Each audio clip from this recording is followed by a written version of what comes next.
ये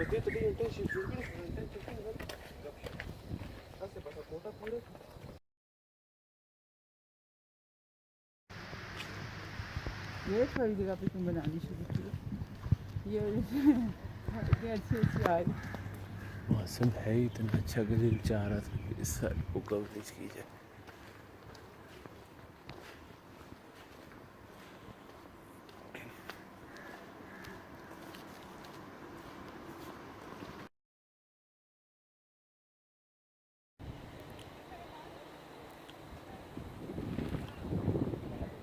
ये वजी भी